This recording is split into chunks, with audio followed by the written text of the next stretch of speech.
Hello friends, আমি রবি। আমার এই ব্লগ চ্যানেল থেকে আপনাদেরকে জানাই শুভেচ্ছা ও অভিনন্দন। আজকের ডেটে আবারও চলে এলাম ছোট্ট একটা টিপস গল্প নিয়ে। চলুন তাহলে বেশি কথা না বাড়িয়ে চলে যাব আমরা সেই ছোট্ট টিপস গল্পতে। আসুন এক পলক আমরা সেই ছোট্ট টিপস গল্প শুনে আসি। বাড়িওয়ালা বললে, হ্যাঁ মশাই, ডাঙ্গার পর থেকেই আমার এই বাড়িখানা খালি পড়ে আছে।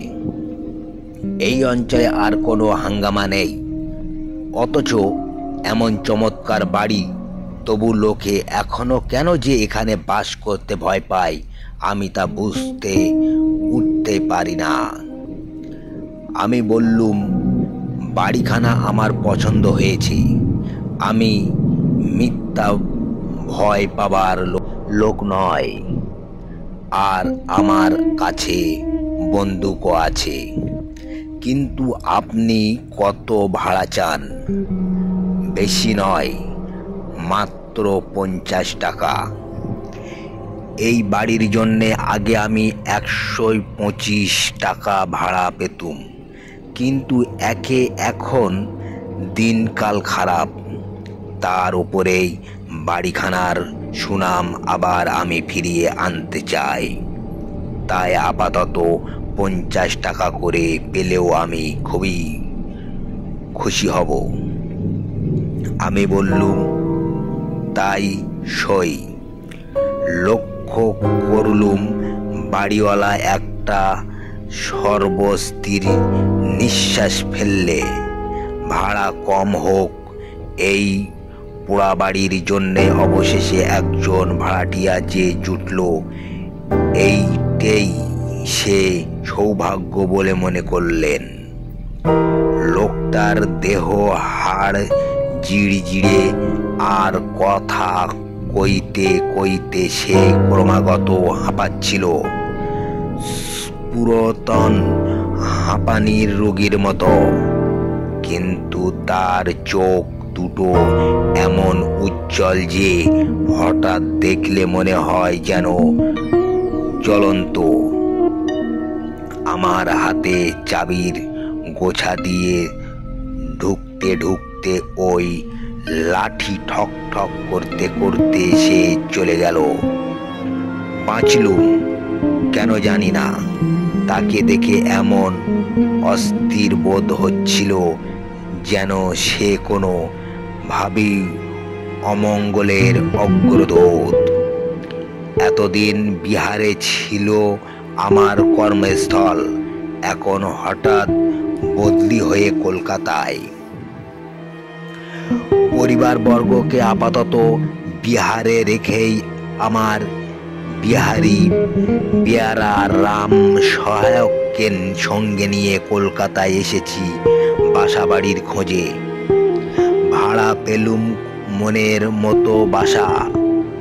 ফ্লোরের ওপর বিদ্যা দোতলা বাড়ি, নিচে 4খানা ও উপরে 2খানা ঘর, তার ওপরে আছে রান্না ও ভাড়ার ঘর। সংসারের মানুষ বলতে আমি, আমার স্ত্রী ও 2টি ছোট ছোট ছেলে মেয়ে। সুতরাং এই বাড়িতেই আমাদের বেশ কুলিয়ে যাবে। গেল বারের সাম্প্রদায়িক দাঙ্গা হাঙ্গামায় এখানে নাকি চরমে উঠেছিল। এই বাড়িতে যারা বাস করত তাদের কেউ কেউ মারা পড়ে, কেউ কেউ পালিয়ে যায়, আজ পর্যন্ত আর ফিরে আসেনি। সেই থেকেই বাড়িখানা পোড়া হয়ে আছে। বাড়িখানা শহরের উপকষ্টে। এর আশেপাশে ছিল কয়েকটা বস্তি। দাঙ্গার সময়ে মারামারি, লুট তরাজ ও অগ্নিকাণ্ডের ফলে সেগুলোর অস্তিত্ব প্রায় লোপ পেতে বসেছে। আজও সেখানে বসতি নেই, দেখা যায় কেবল জনশূন্য ধ্বংসাবশেষ। তাই প্রায় 8 পোয়া পথ পার না হলে এখানে কোনো প্রতিবেশী মুখ দেখাবার উপায় নেই। কিন্তু সেই জন্যে বিশেষ মাথা ঘামালুম না, কারণ আমি নিজেই কোনো মানুষ। আমার পক্ষে প্রতিবেশীরা অনেক সময়ে বিরক্তিদায়ক, ভীতু। রাম সহায় অনেক বিহারীর মতো বেশ ভালো বাংলা বলতে পারত। আমি তাকে রাম বলে ডাকি। বললুম, রাম, আজকের মতো তুমি বাড়ির দোতলার সাফ করে রাখো। আজই সন্ধ্যার আগে রাত কাটাবার জন্যে জিনিসপত্র নিয়ে আমরা এই বাড়িতে এসে উঠব। রাম বললেন, যে আজ্ঞে হুজুর। ভাবতে লাগলুম, বাড়িখানা আমি ভাড়া নিতে রাজি শুনে বাড়িওয়ালার উজ্জ্বল চোখ দুটো এমন আরো বেশি উজ্জ্বল জ্বলজ্বল করে উঠল কেন? তা কি আনন্দে, না তার অন্য কোনো রহস্যময় কারণ আছে? এই প্রশ্নের উত্তর পেলুম সেই রাত্রেই। বলেছি, বাড়ির দোতলায় মাত্র দুখানা ঘর, একখানা পশ্চিম দিকে আর একখানা দক্ষিণ দিকে। ঘর দুখানা বেশ বড়সড়। বাড়িতে এসে যখন উঠলুম তখন সন্ধ্যা হয়। স্ত্রীর করলুম নিদ্রা দেবীর আরাধনার পক্ষে দক্ষিণের ঘরেই প্রশস্ত। নির্জন পল্লী, নিরালা সন্ধ্যা, নিস্তব্ধ বাড়ি, নিজেদের পদধূলি চারিদিকেই প্রতিধ্বনিত করে তুললুম, ঠিক যেন আরো কেউ কেউ পথ চালনা করছে আমাদের সঙ্গে সঙ্গে। অনেক দিনের খাঁ করা পোড়া বাড়ি, এরকম ভ্রম হওয়া স্বাভাবিক। এই মিথ্যা ভ্রমটা অনেক ভিতর থেকে মুছে ফেলবার চেষ্টা করলুম, কিন্তু পারলুম না। বারবার তবু মনে হতে লাগলো, এই বাড়িতে আমরা ছাড়া আরো কাদের অস্তিত্ব আছে। এখনো তারা অদৃশ্য বটে, কিন্তু যে কোনো মুহূর্তেই হতে পারে দৃশ্যমান। এমন ধারণার কোনো অর্থ হয় না। আমি ভীরু নই, ভূত মানি না। ভূতের গল্প শুনেছি, কিন্তু ভূত কখনো দেখিনি এবং দেখব বলে বিশ্বাসও করি না। হয়তো মানুষের মনের ওপর কাজ করে কোনো কোনো স্থান কালের বিশেষজ্ঞ সম্ভবপর। নির্বিচিত ঘরে ঢুকে পড়লুম এক মুশকিলে। দক্ষিণ দিকের জানলা খুলে দিতেই মন উঠল শিউরে। পেলুম যেন কোনো গলিত মৃতদেহের দুর্গন্ধ।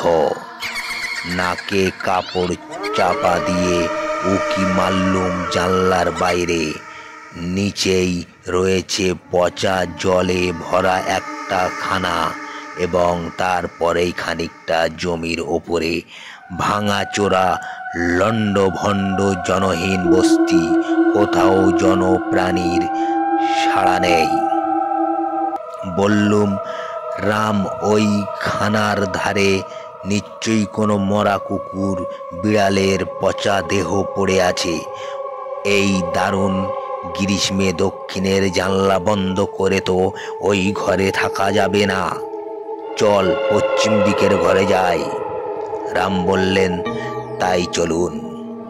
পশ্চিমের ঘরে হাওয়া কম হলেও দুর্গন্ধ নেই, কিন্তু অসুবিধা পড়লুম আর এক কারণে। সুইচ টেপাটিপি করেও আলো জ্বালাতে পারলুম না। ইলেকট্রিকের তার কোথাও খারাপ হয়ে গিয়েছে।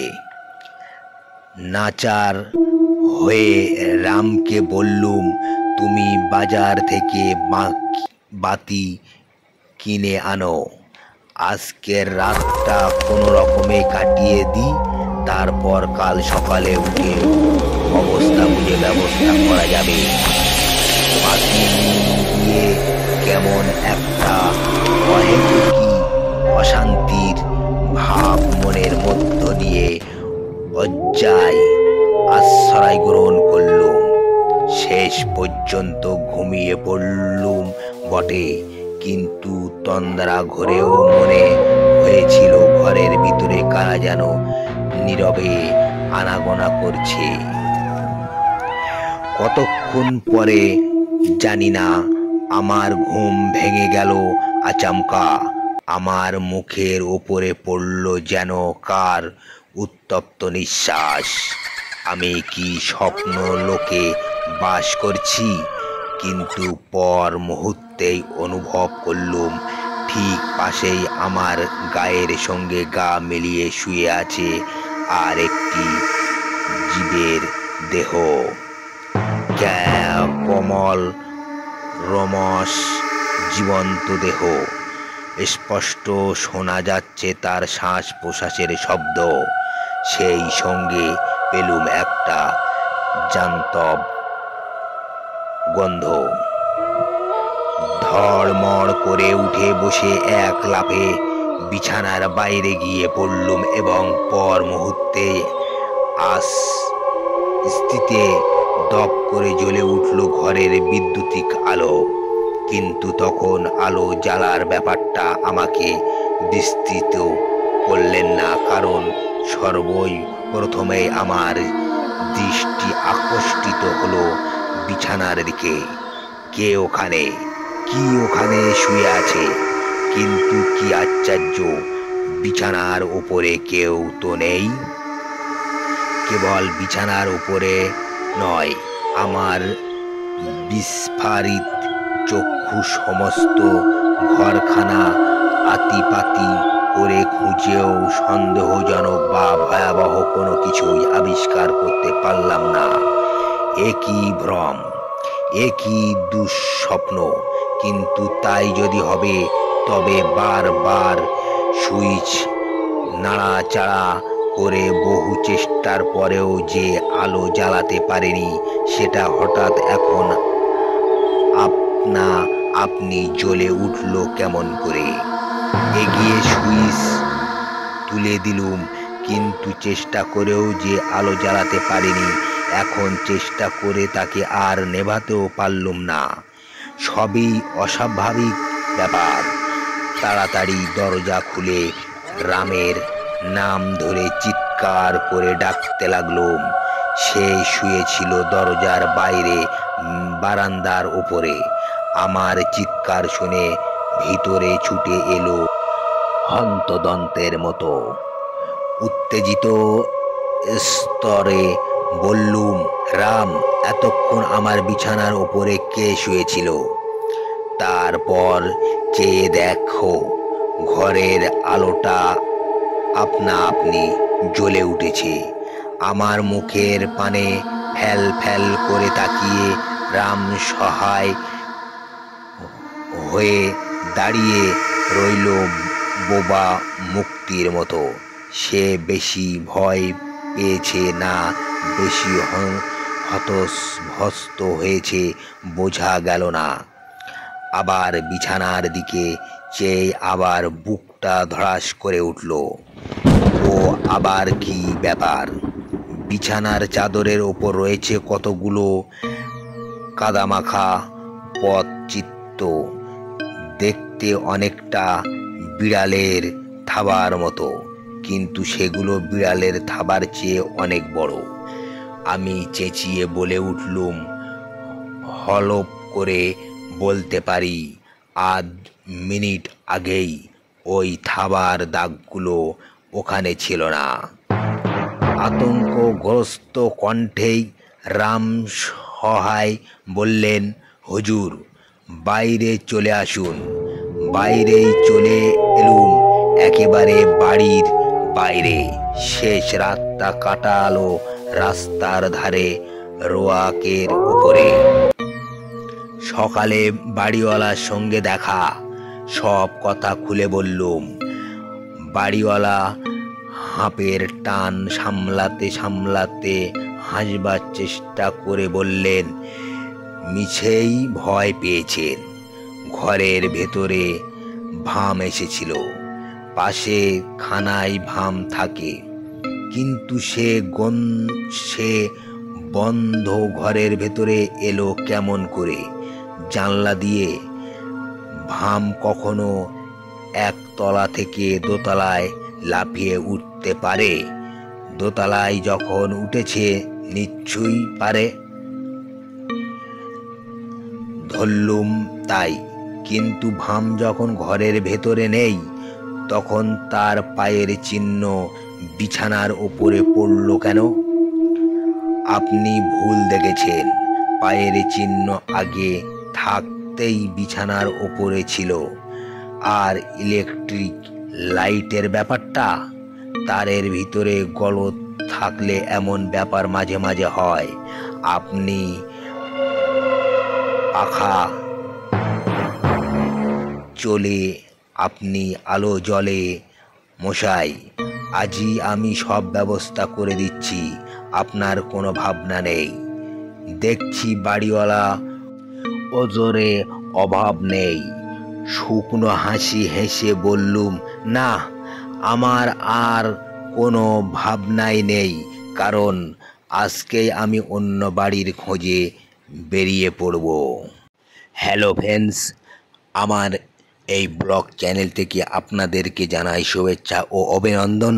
আমার এই গল্প যদি ভালো লেগে থাকে তাহলে একটা লাইক, শেয়ার আর সাবস্ক্রাইব করে যাবেন। এই রকম বিভিন্ন ক্যাটাগরি কোয়ালিটির গল্প ঘন্টায় ঘন্টায় আপডেট পেতে। আর আপনারা সবাই ভালো থাকবেন, সুস্থ থাকবেন, আর আবার দেখা হবে নেক্সট ভিডিওতে।